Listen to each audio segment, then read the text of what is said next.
Caribbean सागर के बीच एक परिवार अपनी यॉट पर छुट्टियां मना रहा होता है। माँ जूलिया तैरने के लिए पानी में कूद जाती है। आराम करते समय उसे कुछ अजीब महसूस होता है, लेकिन क्योंकि आसपास कुछ दिखाई नहीं देता, वह सोचती है कि शायद उसका भ्रम होगा। कुछ सेकंड बाद वही अजीब एहसास फिर होता है। इस बार भी कुछ नजर नहीं आता, लेकिन अब वह घबरा जाती है और यॉट की तरफ तैरना शुरू करती है। तभी अचानक कोई उसकी टांग खींचने लगता है और वह मदद के लिए जोर जोर से चिल्लाने लगती है। उसकी बेटी कैसी हेडफोन लगाकर म्यूजिक सुन रही होती है, इसलिए उसे कुछ सुनाई नहीं देता। पति टॉम और बेटा बेन मछली पकड़ने में व्यस्त होते हैं। जूलिया पानी के ऊपर टिकने की कोशिश करती है, लेकिन मुंह में पानी जाने की वजह से चिल्लाना मुश्किल हो जाता है। थोड़ी देर बाद टॉम को एहसास होता है कि काफी देर से उसने जूलिया को नहीं देखा। वह यॉट पर उसे ढूंढता है और फिर अपनी पत्नी को खतरे में देख लेता है। वह बच्चों को बुलाता है, यॉट को उस तरफ ले जाता है और पानी में कूद जाता है। जल्दी से जूलिया तक पहुंचकर उसे संभालता है और यॉट की ओर तैरता है। बच्चे दोनों को ऊपर खींच लेते हैं। परिवार जूलिया को संभालता है, लेकिन जूलिया खुद को समझाती है कि शायद लहरों की वजह से ऐसा हुआ होगा। रात को सब मिलकर बेन का जन्मदिन मनाते हैं। कैसी को उसके बॉयफ्रेंड का कॉल आता है, तो वह लैपटॉप लेकर बाहर चली जाती है। वीडियो कॉल में उसका बॉयफ्रेंड दिखाता है कि शहर के ऊपर बड़े बड़े काले बादल छा गए हैं। कॉल ग्लिच होकर फ्रीज हो जाती है।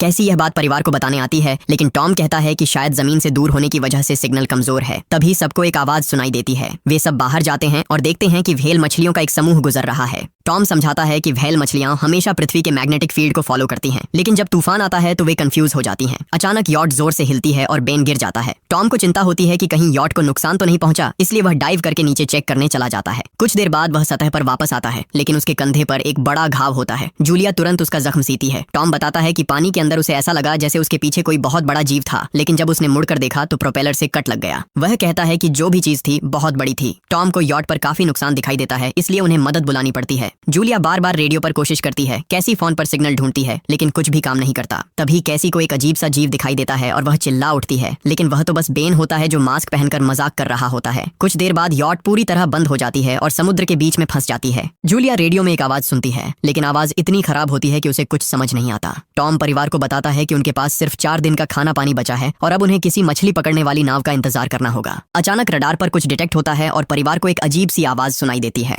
सब दौड़कर बाहर आते हैं और हैरानी से देखते हैं कि कई सारे उल्कापिंड जमीन पर गिर रहे हैं। जहां जहां उल्कापिंड गिरते हैं वहां बड़े धमाके होते हैं। एक उल्कापिंड पानी में उनके पास गिरता है तो टॉम तुरंत यॉट को चलाने की कोशिश करता है। इंजन मुश्किल से चलता है, लेकिन तभी एक और उल्कापिंड उस इलाके को हिट करता है। परिवार डर के मारे एक दूसरे को कसकर पकड़ लेता है। तभी टॉम को समझ आता है कि जो आग के गोले गिर रहे हैं वे उल्कापिंड नहीं बल्कि सैटेलाइट्स हैं। उसी वक्त बेन देखता है कि यॉट से धुआं निकल रहा है। टॉम चेक करता है और कंफर्म होता है कि इंजन खराब हो गया है। हवा तेज होने लगती है तो फैमिली यॉट के अंदर छुप जाती है, बिना ये नोटिस किए कि कंपास बहुत तेजी से घूम रहा है। यॉट जोर जोर से हिलने लगती है। बेन फिर से गिर जाता है और इस बार उसे चोट भी लग जाती है। लहरें तेजी से यॉट से टकरा रही होती हैं। टॉम स्ट्रगल करके बाहर जाता है और लाइफ जैकेट्स लेकर आता है। तभी पावर चली जाती है। टॉम तुरंत पावर बॉक्स का बटन प्रेस करता है और लाइट वापस आ जाती है। उस वक्त बेन नोटिस करता है कि जूलिया की नाक से खून बह रहा है। जूलिया को चक्कर आने लगते हैं, जबकि कैसी सिंक पर जाकर उल्टी कर देती है। टॉम रेडियो ट्राई करता रहता है पर सिग्नल नहीं मिलता। अचानक एक तेज हाई पिच्ड नॉइज आती है और हवा और भी स्ट्रांग हो जाती है। जूलिया दरवाजे बंद करने की कोशिश करती है, पर एक हैच खुल जाता है और हवा खिड़कियां तोड़ने लगती है। टॉम एक फ्लेयर जलाता है और थोड़ी देर बाद अंधेरा छा जाता है।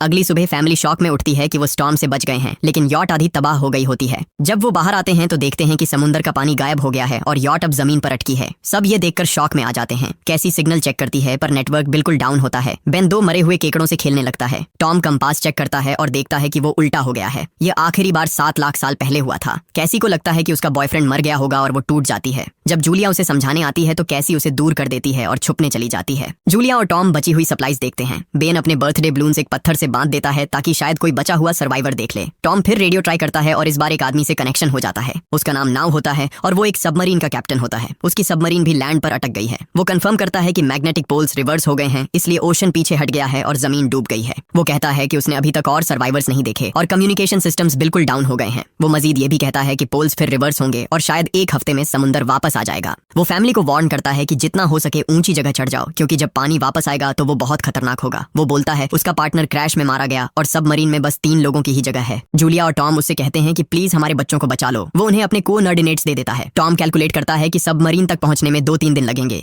वो फैमिली से कहता है आज रात अच्छे से आराम कर लो, कल सुबह हम निकलेंगे। अगली सुबह फैमिली सामान पैक कर रही होती है। तभी टॉम को पास में कुछ हिलता हुआ दिखता है। वो एक लंगड़ा आदमी होता है जिसके हाथ में हार्पून होती है और साथ में एक कुत्ता लगातार भौंक रहा होता है। टॉम उसके पास जाता है और उसे पानी की बोतल देता है, लेकिन वो आदमी कुछ ऐसी भाषा में बोलता है जो टॉम समझ नहीं पाता। पानी पीने के बाद वो अजनबी अचानक टॉम के सिर पर बोतल मारता है और चेहरे पर जोर का लात मार देता है। जूलिया डर के मारे भागती है, लेकिन तब तक देर हो चुकी होती है। वो आदमी टॉम के पेट में हार्पून घुसा चुका होता है। टॉम कुछ पल तक तड़पता है और फिर वो उसकी गर्दन भी काट देता है। फिर वो आदमी जूलिया के पीछे भागता है और उस पर हार्पून फेंकता है, जिससे उसके कंधे में चोट लग जाती है। जूलिया दर्द सहते हुए यॉट के अंदर भागती है और बच्चों को बोलती है कि छुप जाओ। वो दरवाजा लॉक कर देती है। कैसी और बेन सोफे के अंदर घुस जाते हैं। जूलिया उन्हें फ्लेयर गन पकड़ाती है और खुद एक चाकू लेकर बाथरूम में छुप जाती है। वो आदमी दरवाजे पर जोर जोर से धक्के मारता है और आखिर अंदर घुस ही जाता है। पहले वो थोड़ा खाना उठाता है और फिर यॉट में इधर उधर ढूंढने लगता है, फिर बाथरूम की तरफ जाता है, लेकिन जूलिया समझदारी से एक छोटे छेद से बाहर निकल जाती है। वो आदमी सोचता है कि जूलिया भाग गई, लेकिन जैसे ही वो धीरे से निकलने लगती है, उसका कुत्ता उसे देख लेता है और भौंकने लगता है। कुत्ता उस पर झपटता है तो जूलिया चाकू से उसे मार देती है। कुत्ते की चीख सुनकर वो आदमी बाहर आता है और अपने कुत्ते की लाश देखकर आग बबूला हो जाता है। इस बीच जूलिया यॉट के दूसरे साइड से अंदर जाने की कोशिश करती है। वो ऊपर चढ़कर टूटी हुई खिड़की से अंदर घुसने लगती है, लेकिन वो आदमी पहले ही वहां पहुंच जाता है। वो उसे पकड़कर जोर से मुक्का मारता है, जिससे वो नीचे गिर जाती है। जूलिया फर्नीचर पकड़कर बचने की कोशिश करती है, लेकिन वो आदमी उसे लात मारकर दूर फेंक देता है। फिर वो उसकी कलाई पर पैर रख देता है ताकि वो चाकू छोड़ दे,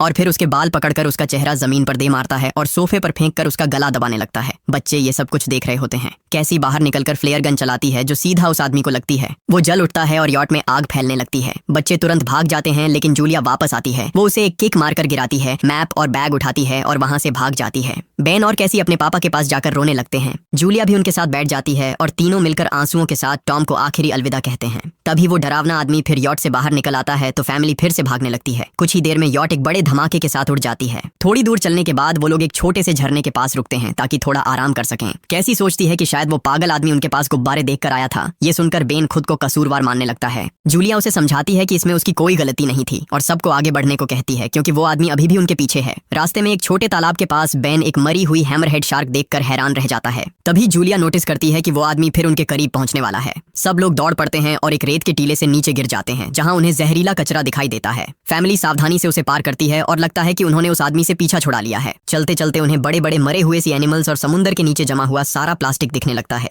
बेन धीरे धीरे चलने लगता है तो जूलिया समझ जाती है कि वो डिहाइड्रेशन के करीब है। वो सबको रुकने को कहती है। जब वो पानी की बोतल देखती है तो उसे झटका लगता है। बोतल में पानी लगभग खत्म हो चुका होता है। कैसी को एहसास होता है कि शायद उसने बोतल ठीक से बंद नहीं की थी। जूलिया गुस्से में चिल्लाती है कि उसकी लापरवाही की वजह से पानी खत्म हो गया। कैसी जवाब देती है, क्या फर्क पड़ता है, वैसे भी हम बचने वाले नहीं हैं। दोनों के बीच लंबी बहस होती है, फिर भी फैमिली आगे चलती रहती है। कुछ देर बाद उन्हें एक क्रैश हुआ प्लेन मिलता है। अंदर कुछ हिलता डुलता देख सब डर जाते हैं, लेकिन वो सिर्फ कुछ पक्षी होते हैं। फैमिली तय करती है कि रात यहीं प्लेन के अंदर गुजारेंगे। वो थोड़ा सा स्नैक शेयर करते हैं और जूलिया को टॉम की जैकेट में एक फैमिली फोटो मिलती है, जिसे देखकर उसका दिल टूट जाता है। कैसी पूछती है, मॉम आप और डैड की लव स्टोरी क्या थी? जूलिया मुस्कुराकर बताती है, टॉम हॉस्पिटल में मेरा पेशेंट था। फिर एक दिन उसने फूल और एक प्यारी सी कविता देकर अपना प्यार जताया था। रात के बीच में कैसी प्लेन से बाहर जाती है। तभी वो डरावना आदमी उसे पीछे से पकड़ने की कोशिश करता है, लेकिन जूलिया अचानक पीछे से उस पर टूट पड़ती है और बार बार चाकू से वार करके उसे मार देती है। कैसी अपनी माँ को गले लगाकर शांत करती है। अगली सुबह उस आदमी की लाश पर कीड़े गुंड पड़े होते हैं।